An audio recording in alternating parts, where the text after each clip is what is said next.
topics and opinions expressed in the following show are solely those of the hosts and their guests and not those of W4CY Radio, its employees, or affiliates.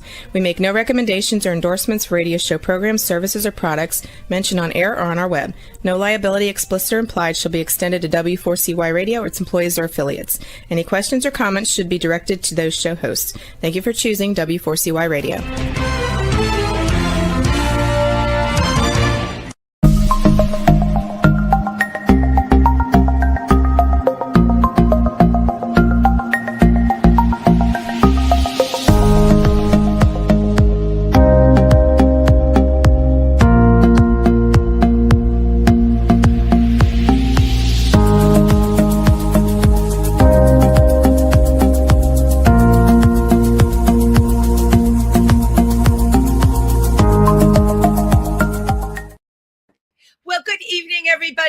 Welcome to Triversity Talk. It's Wendy on Wednesday, and I'm so happy to be with you. I am in a much better state of mind than I was last week because our beautiful rainbow flag in the Triangle Park by Stonewall has, of course, been reinstated.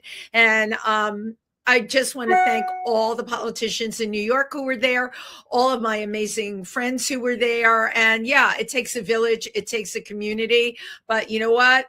People made it happen, and that is what it's all about. So I hope everybody is having a good week. It's very apropos that, I'm starting out my talk speaking about what happened with the flag, because tonight we have somebody that is actually running for Congress, and I'm very excited to have them on the show. She is a nationally recognized victim and civil rights lawyer, and she's running for Congress in the 12th district in New York City.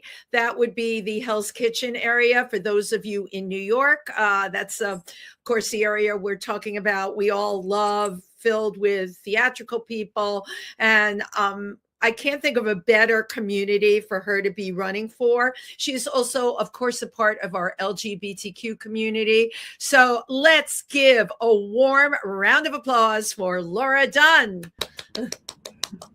Thank you so much. I appreciate you having me on. Oh, thank you so much for being here tonight. So, Laura, you're getting all geared up to run.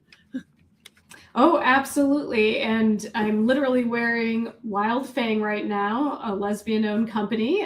So I'm in the right gear for this conversation. I'm ready to talk about campaigning and what that looks like in NY12. Yeah, and I'm very excited about that. For those of you who are just tuning in, Laura is campaigning, of course, for a seat in Congress.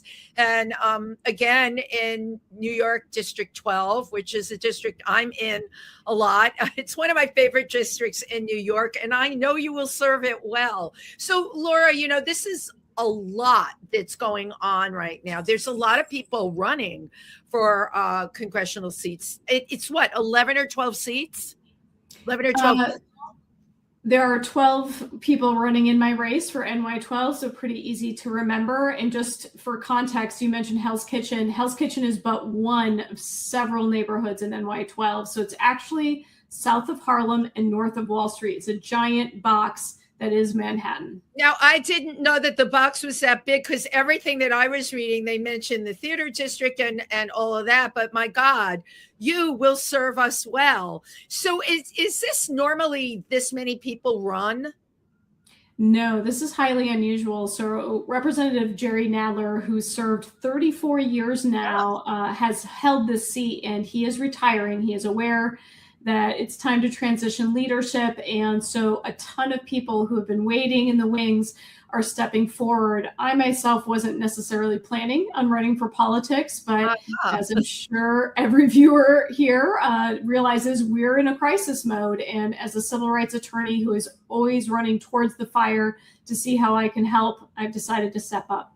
Well, you're a civil rights and a victims attorney. I really want to emphasize that. You have quite a history. And can you tell us a little bit about how all this came about for you? Absolutely. So I've been very public about being a survivor of campus-based gender violence, and it has been an issue I've championed for almost 2 decades now. So I started I started as a survivor. I spoke out with my story, and then I became a student activist. And upon graduation, I took a little break. I did Teach for America in post-Katrina New Orleans, helping reopen those public schools after 3 years of being closed. And during that time, I started working for a national nonprofit focused on this issue, went on to law school, worked on civil rights and victims' rights at law school, and did a bunch of clinics around it. And then I founded my own national nonprofit. So I've been going strong on this topic for a long time now. Well, first of all, thank you for your staying power. Considering, your motivation was actually something that happened to you. It's not an easy thing to step out of oneself, right? To move the agenda forward. How did this happen that you got so focused on this where you knew you could make a difference?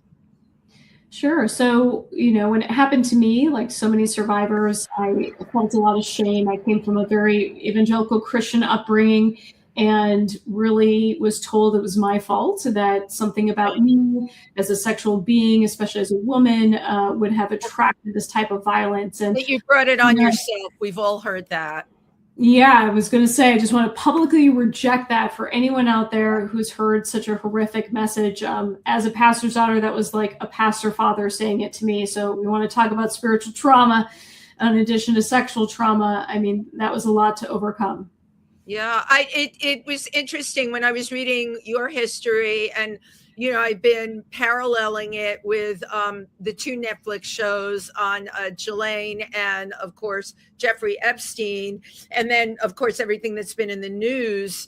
I find myself, I thank you for doing what you've been doing in your career, but with what's going on now, I don't understand why this is being dragged out. As far as I'm concerned, the expression, it's over and the fat lady sang, I'm sure you've heard that expression.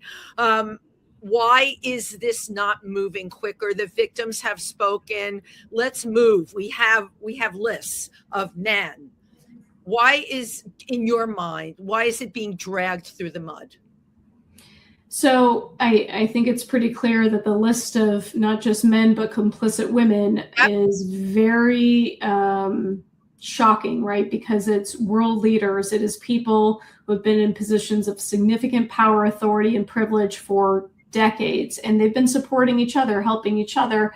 And there's even some foreign money going into this, which raises serious questions about who's really behind a lot of the harmful policies coming through America right now. It's certainly not Donald Trump. He's not smart enough. So I think the Epstein files are about so much. It's about covering up for abuse of men. It's about power and corruption at the government level. And it's about what is happening in America to undermine our democracy. Yeah. But, I would have thought for me, once the Me Too movement started happening and it was so strong, I thought, okay, we're not going to be dealing with this kind of stuff anymore. And now I feel from everything I'm reading that we're back. We've turned history back again because nothing's happening. And when I see it in the news every day, I say to myself, is this ever going to change? For you and for, your beliefs, how do you feel about it? I am going to make a strong statement right now. Stop voting for white men if you want something to change. I mean, really, you look at the government. The people in the files are running the government right now. And we keep kowtowing to power and privilege. Even in my own race, it's almost all white men, very few women, very few individuals from the LGBTQ community. It is the epiphany of privilege. And it costs millions to run campaigns. And I'm lucky enough to be people funded right now, but it's intimidating. Most average people can't run, people who are passionate, even just attorneys who are kind of middle class in New York City. We have a hard time reaching that status. So when you see people like us step up and say, I'm a queer survivor and I'm not going to take this anymore, you got to put your dollars behind us, because the powerful, the wealthy, they're putting dollars behind each other. And then we're getting the same results and we're surprised. The problems will continue until we have new leadership. Oh, yeah. No, I absolutely agree with you. Now, to my knowledge, you are the only female Democrat running. At this point, there's actually now 3, which is wonderful. Where did they pop up from? Yeah, they popped up later. So I was definitely the first woman to enter. At that time, 4 men were in the race with me. And then it just kept going until we hit number 12. So we have 2 other women. One is a journalist, one is a global health kind of background in policy. Okay. Both of them are over 60, and no shade to anyone reaching those years. But that's okay. I'm over 60. I take no shade. Yeah. We just want younger leaders that can put in the hard work, because really we're seeing people fall asleep in Congress. They're not only trading hundreds of millions of dollars worth of stock, but they're falling asleep when it comes to all the policies that you and I need in place to live and afford New York. So I really believe the next person that's going to win is probably going to be between the ages of 30 and 50. Yep. And I think they're expected to serve a long time. Now, very quickly, you already knew my policy platforms because we've chatted a few times, but for the audience members, congressional term limits is my number 1. I don't think anyone should be in the House more than 12 years. They can go on and be in the Senate another 12 years, but after 24, move on. This is about the next generation of leadership. And a lot of the problems we have in democracy right now are because an older generation did not bring up a younger generation, and now we're hitting a cliff. People are retiring in droves or being challenged because the next generation is exhausted, tired, and can't see another scandal in the papers. Right. There's a lot of dead wood that's sitting there now, too. I completely agree with you about the next generation having to come along and carry the mantle. I think that is important. We saw in the mayor election, we needed fresh blood, and people were like, who is he? Where did Mamdani come from? He seemed to come out of left field. And you know what? It was really a clean sweep. You have to admit, it was everything about him, whether you agreed with some of the things he said or disagreed. It will show you what fresh energy and fresh blood can do. And I'm wholeheartedly on board with you. I think we definitely need that. How do we get the fact that the terms are so long, that people can sit there for so long? How do you get that changed? So there's a few ways. So one is just actually amending our laws and policies to reflect time limits. And that would kind of be the step 1 that I'm looking at. But honestly, I think the more we reform and remove money from politics, Mamdani had a fighting chance because he was matched dollar for dollar. And that's a huge boost for younger candidates who are a little intimidated by the price tag. My race, for example, at the lowest end is a $2 million race. At the highest end, we're talking 6, 8, 10 million, right?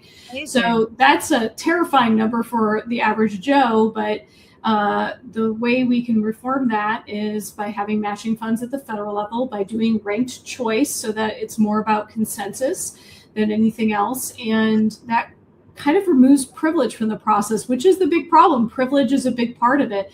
There are people in my race who were Republican and then saw an open seat and became Democrat. And we have a Kennedy grandchild who hasn't really worked on the Hill and done anything with law or policy. Yeah. So, people step up because they're like, I have the money and I have the name, so it's me. And I'm stepping up to give a whole different narrative of, let's have it be the people who are public servants day in and day out fighting for our community. And we need people power to do that. We absolutely need people power. I was not aware, and I'm sure most of the people that are listening to this were not aware of what it costs to run. And you're saying on the low side, $2 million. That's a lot of money. So take us to the very beginning of how you started raising money for your campaign. How does one go about doing that? Yeah, so I'm blessed in the fact that my previous advocacy gave me national recognition. So my story as a survivor was picked up by National Public Radio, who should be funded. All of you listening out there, I'm an annual. Yeah, I'm a regular giver, so let's keep NPR going. But they exposed my story, and I was asked by the Obama administration to come in with the Department of Education and speak about this issue. And so I started getting involved in federal law and policy pretty immediately. And when I kind of realized that I was building a national reputation, I went into law, built a national nonprofit, became the attorney, not just changing the laws, but enforcing them in court. And Sure. all of those contacts through my nonprofit, I saved them, cultivated them. When I made a national for-profit law firm, same thing. So I've been working on this for a while. I'm even a TED Talk fellow. I have a TED Talk with 1.25 million views about passage of the Equal Rights Amendment to the U.S. Constitution. It's a great TED Talk. I listened to it, but it was during the Me Too time, and I played your TED Talk a couple of times, and I was just comparing it to, like, you know, where we're at now. So you basically have been very focused from the beginning, and as we say, had your eye on the prize. Did you see yourself running for a political position like shortly after you got out of law school? Politics was like the farthest thing from my mind. I was just on fire for my issue. But the reality is, a lot of the time when you see something wrong and you actually go to research, like, why is this happening? It's because no law exists to protect a community, to hold perpetrators accountable. And so victims' rights, the area of law that I practice most often in addition to civil rights, is really about creating the legal mechanism and then enforcing it. So it's, you know, there's a lot going on in this country, and we just need to have the courage to make the laws that fix it, because it really does go downstream. Yeah, well, there is a lot going on in this country. And I'd like to talk about the female demographic in this country, right? The current administration, he had a lot of women votes on the last election, and a lot of them were women over 50. And I read that, and I read it from a few sources. And then the most recent thing is Melania's film, right? The females that did go to see it were also, from anything I read, were women over 50, Republican women over 50. What is the matter with people? Why? You know, we had like E. Jean Carroll get out there and say she was raped. We had so many people get up and speak, and yet women, okay, in my age demographic, think that, do they think this is perfectly okay? Maybe you can help me analyze why they would do that. Well, I was originally born in Madison, Wisconsin. I've already mentioned evangelical pastor's daughter. So it was a very conservative Christian upbringing, but in the liberal city of Madison and the purple state of Wisconsin. So political differences have been around me my whole life. And the reason I mention that is, when you're in Dem cities like New York, you're kind of like, what is happening in the world? But I have enough contact with the outside world that I've understood that a lot of women said, well, I don't love everything, but one, I think it's talk or entertainment or hot air. So I'm going to take a risk because I think he'll shake things up in Washington, which he did, but not for the benefit of the people, which is what he promised. But he's a swindler, right? He wanted to say what you needed to hear. It was so, you know, I know I'm a New Yorker, but come on, the handwriting was on the wall, especially for working class and middle class people. Okay. You know what? I can understand the wealthy. I can always understand the wealthy, because if you are selfish about hanging on to your own wealth, you're going to cast a vote in that direction. But it still mystifies me that for women, there was no red flag that went up. I don't understand psychologically what's gone on in this country. What I truly believe is, in my core, is that a lot of people voted for him because they remind them of a father figure or another influential male authority that they grew up kowtowing and believing, no matter how violent, abusive, or horrific they were. I see a lot of that transfer. And, you know, I say that as someone where I have a sibling who very much voted for Trump, who loves me very much, has donated to my campaign, and yet twice has voted for Trump, even when I worked in Hillary Clinton's campaign and would have gotten an appointment had she won. So I've been there with you being like, what is wrong with people? But really, he is a showman, and people have said out openly, even now to this day, after we've seen who he really is, they still say, well, he's joking. He's not joking. No, I know. I've heard that. Right. Mm-hmm. It's no joke. It's no joke. Although I will say one thing I will say, I spent time in Venezuela, and I knew a lot about the dictatorship there. And he got that guy out in 36 hours. I would like to see them go through the Epstein files that quickly. Do you understand what I'm saying? He's ruthless, absolutely ruthless, and really doesn't care about the law at all, and his subpoena, doing a subpoena here, subpoena there, doing really whatever he wants to do. So you, as a female and part of the LGBTQ community, how do you think you can help some of the issues that we've had happen in our community, such as transgender rights?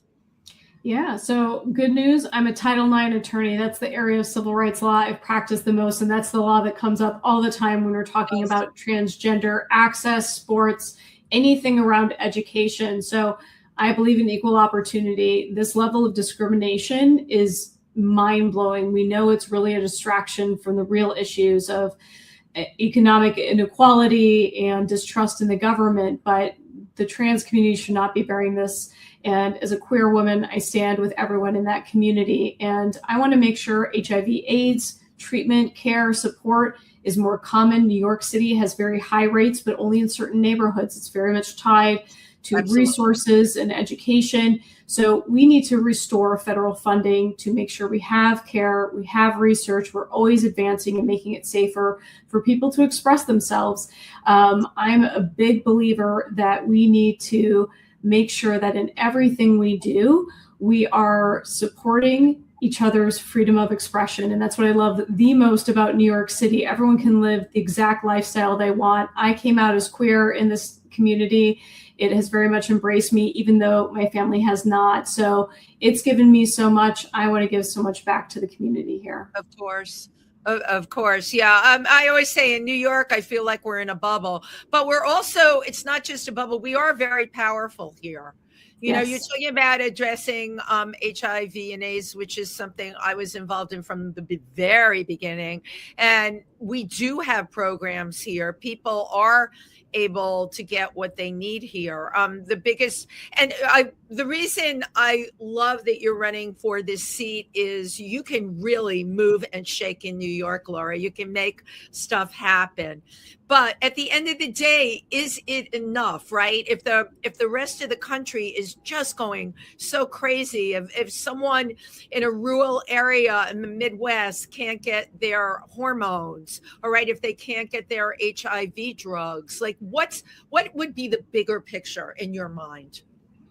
Yeah, so something I talk about a lot when I am on the campaign trail is how I've worked both Republican and Democrats alike to get bills passed. And again, referencing my upbringing, I can quote the Bible with the best of them.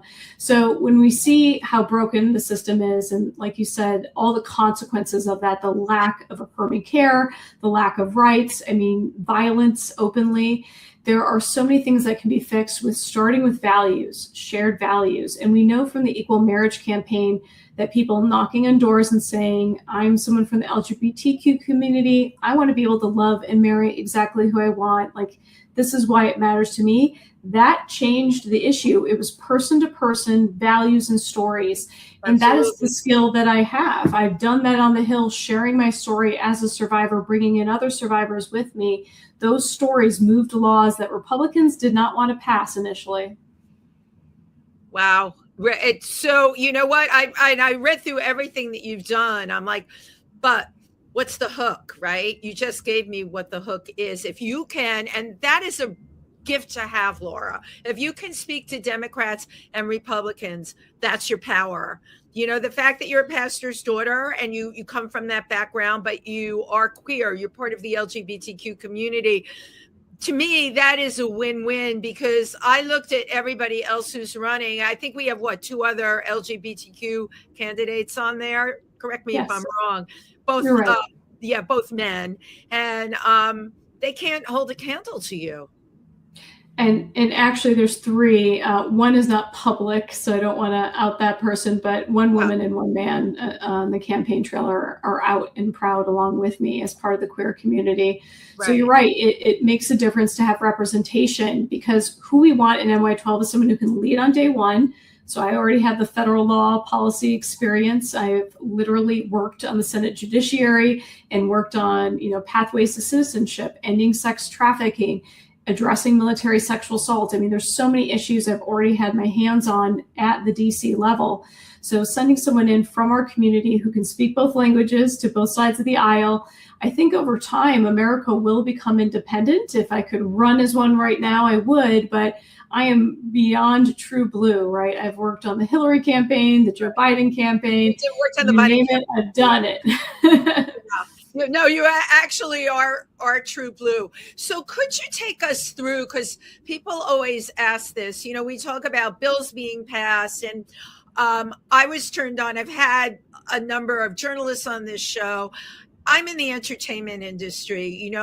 I only know what I read. I do not know the process, right? And I think a lot of our listeners don't know the process. How do you go about getting things passed?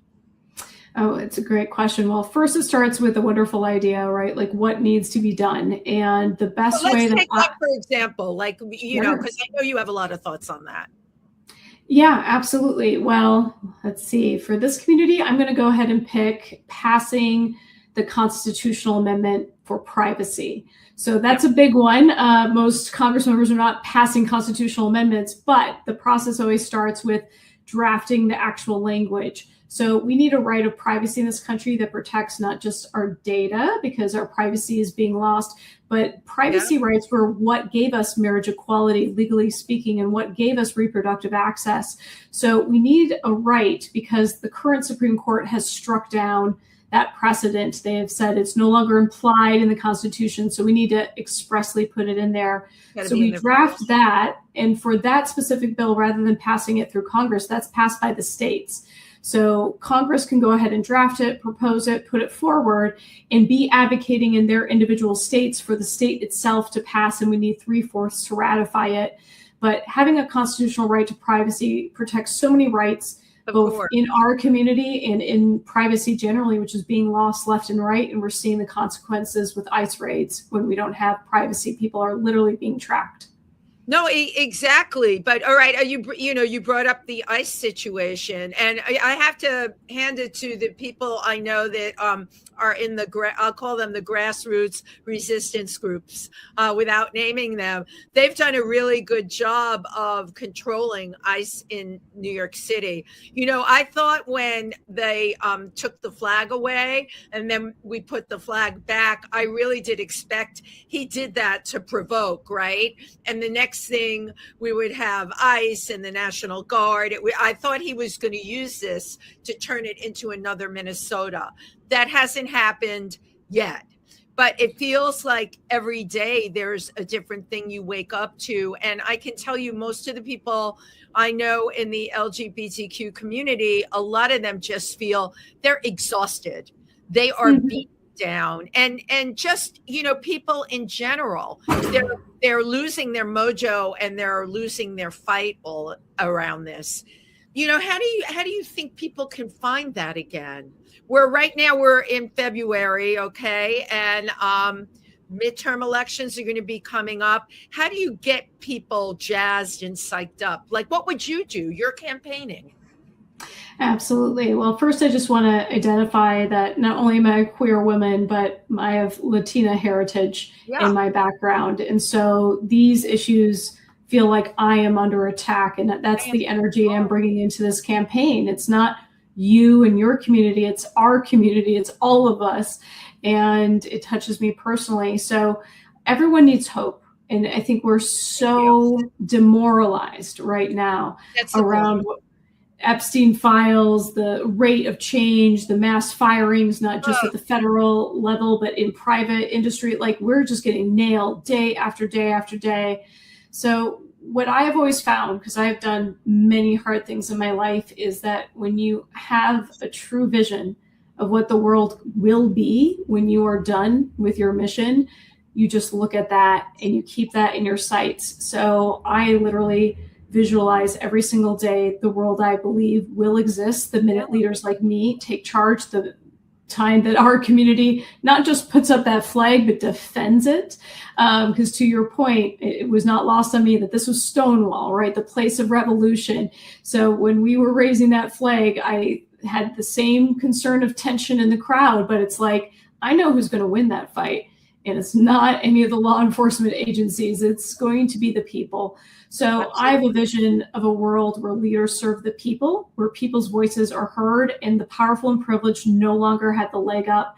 And that is what I think about every day when I go on the trail. And that's the vision I speak about, which is why I focus so much on accountability in addition to affordability. Right. Now, I wanted to bring that up. I want you to go through your different platforms. Let's talk about accountability. Absolutely. So we all want accountability for the government right now. If we could take right now, there's nothing accountable. They're doing whatever the heck they want. Yeah, we are past the point that we should have impeached Donald Trump. We hit it in his first term, and Jerry Nadler was the hero championing those efforts. And Dems fell short because the establishment is out of touch. But this is shifting. This is shifting really rapidly. So I definitely want accountability, not just for the Trump administration, because it's him, it's Miller, it's Noem, it's Patel. I mean, we could go on and on. That list is quite long. So once you clear that, congressional term limits, ethical standards for the U.S. Supreme Court, and ending this insider trading that's making government officials rich based off information that they have a leg up on because they're the ones passing laws and working in private rooms to get this That's information. Something I wanted to ask you about. Martha Stewart went to jail. She must have been like, fingered as the patsy. She's going to be the sacrificial lamb for this. This insider trading is going on. That used to be a big thing. Now it just seems like it's totally allowed. How do you turn that around? Well, it's illegal in the private sector. It's actually legal in the public sector. So Nancy Pelosi, our fearless leader, has been making hundreds of millions, and she had the authority the entire time to close this loophole. But AOC is the one who's actually taking the steps to close that loophole, starting in the House. So there is a movement to stop this insanity. Okay. Because it's an oligarchy, right? Like it's the rich, the wealthy, the powerful, the connected, and everyone else loses out. So we can't have a government based on that. So if you go into public service, actually be a public servant. Money is not a motivator for me. I know it's a big motivator in New York, but I just need enough to live, right? The rest is really, a blessing if it comes to you. And that's the Midwestern in me. I'm totally comfortable closing the door behind me and saying, I'm not going to profit on that position. No one else behind me should either. Right. That's a really great place to be. And here, I totally agree with you. Okay. Affordability, right? Mamdani talks about rent freezes. Most of my friends are the people living in the rent stabilized apartments, okay, because they're of a certain age and their lives have become very challenging. I'm very, very sensitive to that.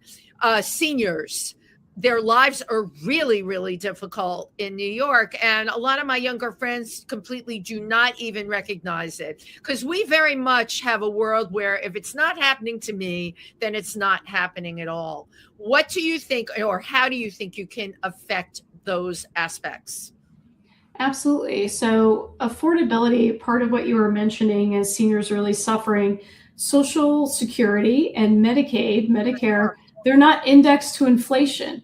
So as we have rapidly rising inflation rates, we are not in any way calibrating at the federal government level.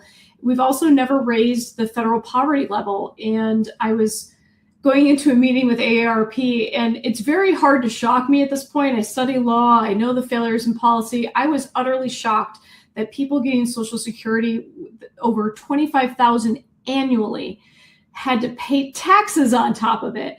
So my affordability platform is let's index things to inflation so that these are not political footballs. We've solved the problem, move forward.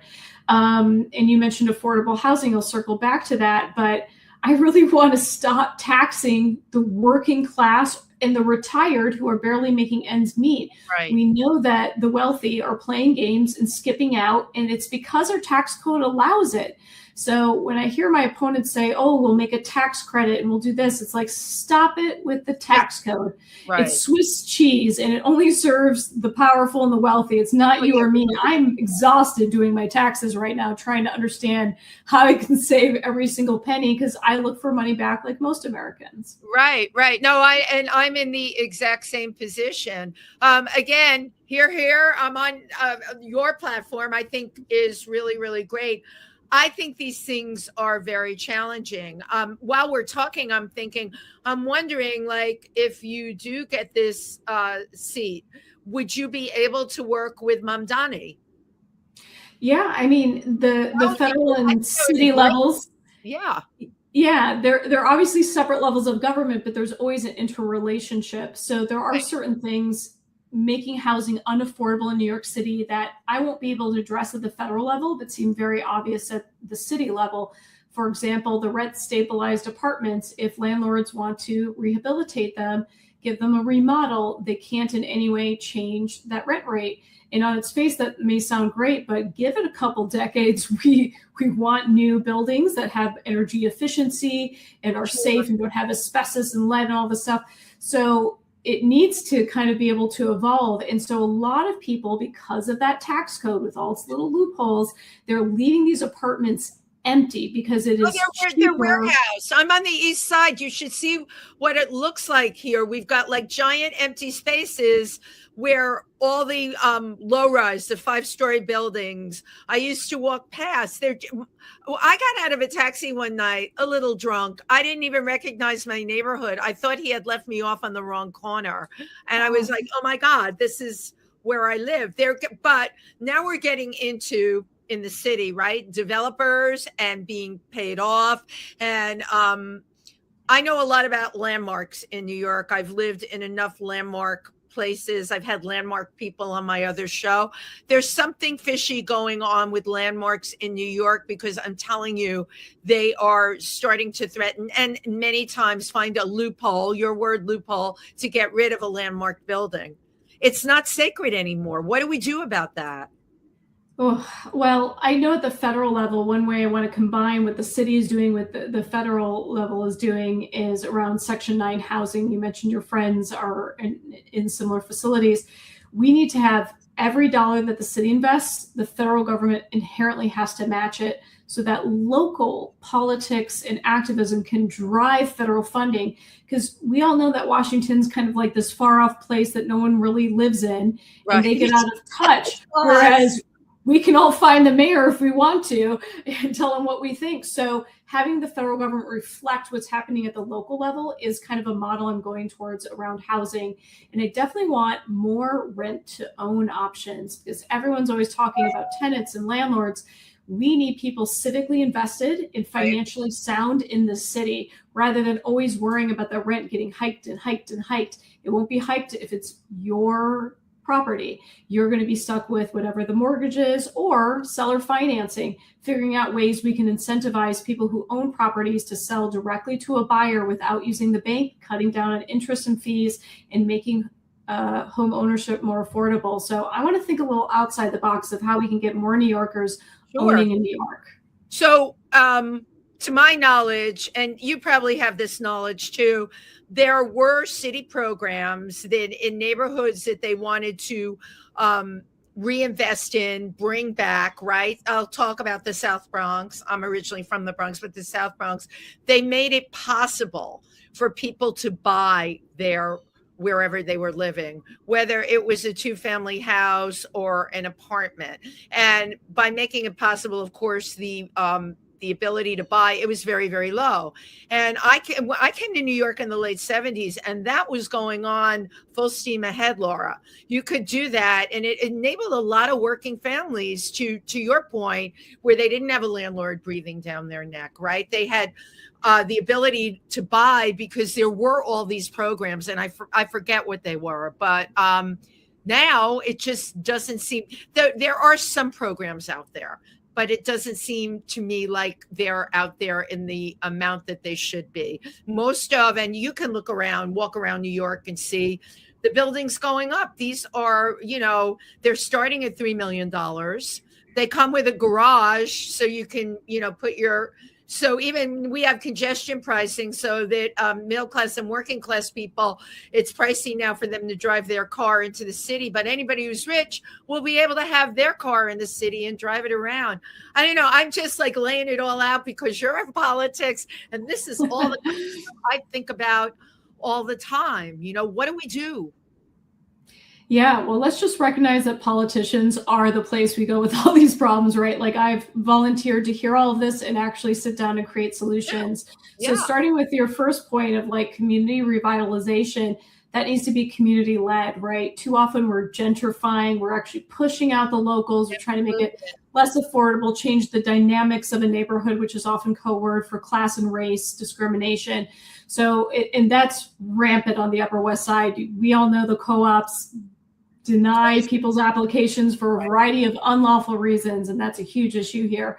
So I kind of want us to move forward and be thinking about how can we make community at the center of government. And that's what I think Mamdani has done so well, even now with the challenge of the deficit. Like he's watching his leadership and seeing him say, we're making tough decisions, but you're going to be at the table. You're going to see the budget. You're going to know everything that's happening. And I think that invitation for community engagement is really essential for the next wave of politics. And that's why you want a non-establishment candidate like me, because establishment candidates don't do that. They already have their key donors who they need every year to get reelected, and they already have those favorites, and maybe it's a developer, maybe it's not, but there's a lot of developer money in the campaign. I'm proud I've never taken a penny from anyone who's a developer that I'm aware of, at least, and I don't plan to, because I want to put affordability in people's hands. I want the community that I live in to be socioeconomically and racially diverse. We don't want the same cookie cutter people. And that's, I think, why Trump actually had 1 out of 3 votes in New York City. It's becoming a luxury product that people can't afford. And it really needs to stay diverse for the sake of our democracy. Oh my God. I absolutely agree. And this city, thank God, it is somewhat diverse. When I came here after I graduated from college, it was extremely diverse. We've watched that diversity shrink. I personally feel there has to be some kind of game plan to have all kinds of people, as we always did in New York. The thing about bringing ICE in all over the country, there are so many people, even in New York, and this, they've been working for the last 25 years. They've raised their kids here. They came here illegally, but they pay into New York. They have every single right to stay. And how this got so twisted into, well, I know how he twisted it. He called them all criminals. And the same people that thought he was going to help them said, oh, they must be criminals, because he said that they were. That's one of the things we really need to turn around. I mean, if you look in New York, right, all of our bike delivery boys, those guys are out there on their bikes with those, they look like boxing gloves. I was trying to explain this to friends of mine that don't live in New York.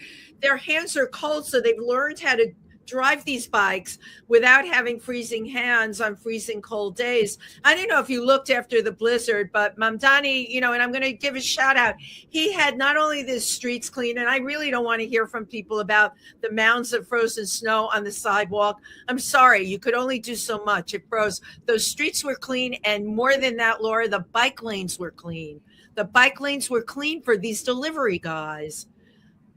Yeah, absolutely. Well, I'm glad you brought up e-bikes. That's like New Yorkers' favorite topics, right? There's a huge public safety issue, but we also know that this is an industry that's bringing in people to our communities.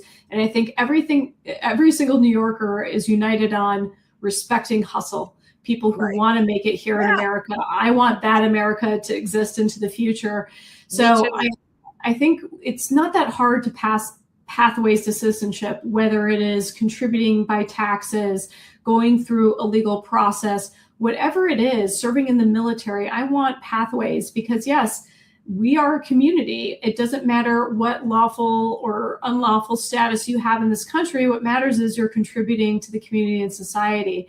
So it is really horrifying. And I just want to, if it's not clear to listeners, it's not just racism, right, that is driving ICE detention and this crackdown. It is an effort to practice the extension of executive power and to push the boundaries so that the next wave, which we've already seen many, many, many hints about, is political enemies. Trump just tried to get, I think it was 5 or 6 sitting senators indicted for treason.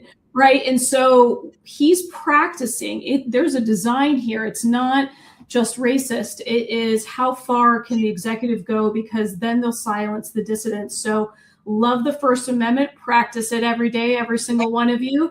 Get loud, get proud, get that pride flag back up with the community. Exactly. Like, do not stop, because that is the boundary. That is how we hold our democracy as a people, not just by having leaders in Congress. Right. I wholeheartedly on that. So one of the things I wanted to ask you, which I'm not clear about, can you define where you stand on crypto?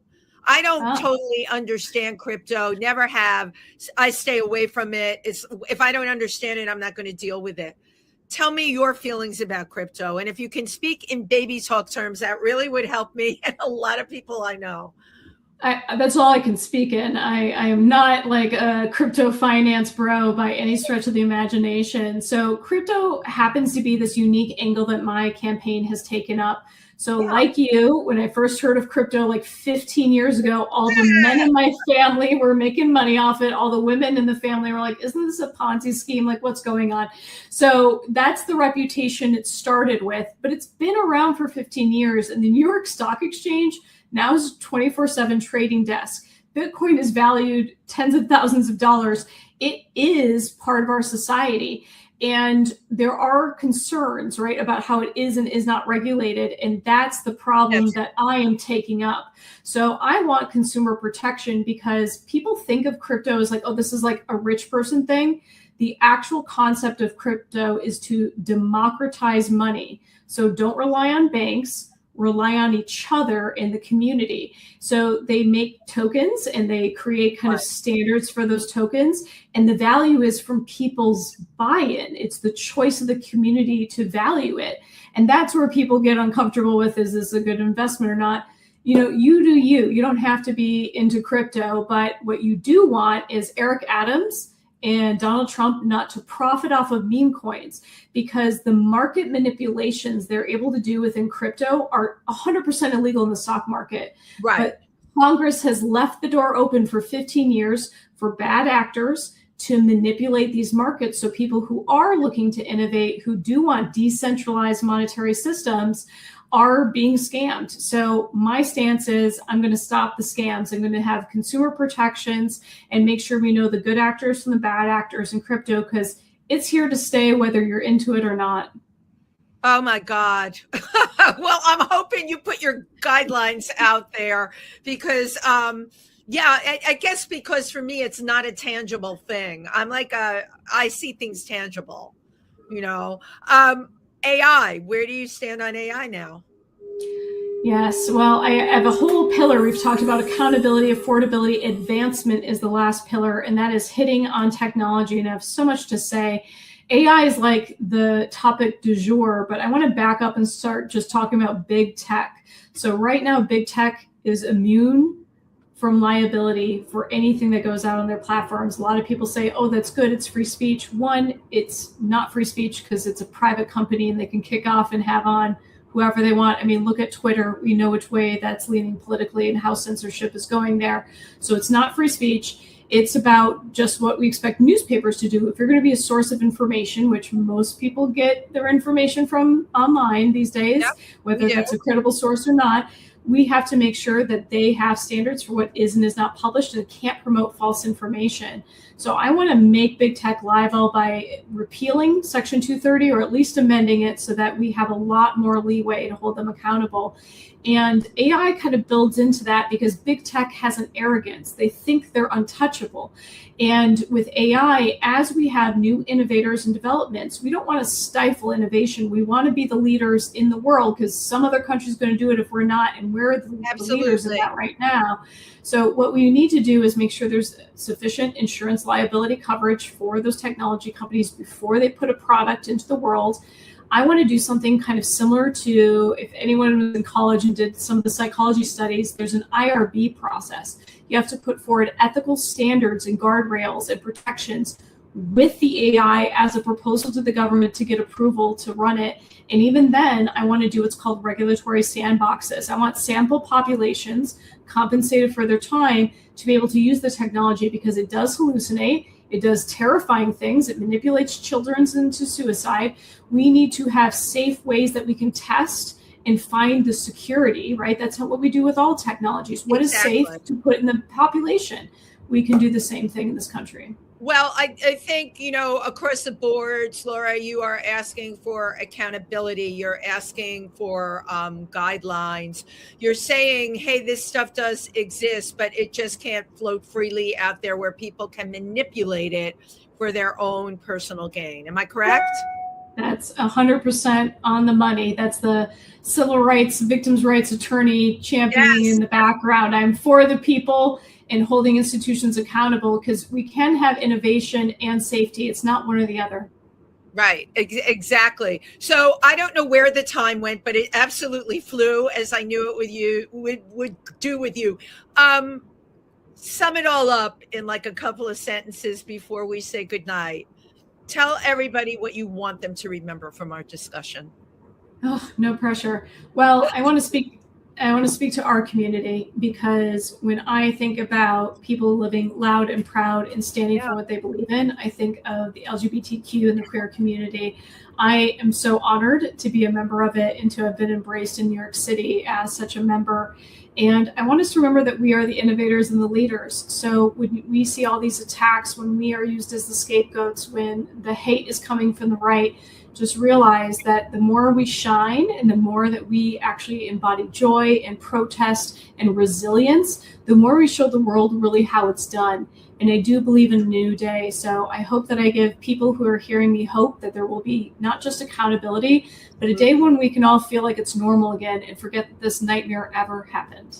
I love it. Laura is going to help us all feel normal again. I wish you incredible luck on the campaign trail. You got my vote. I think you're terrific. And I know people that are listening, they're on your side too.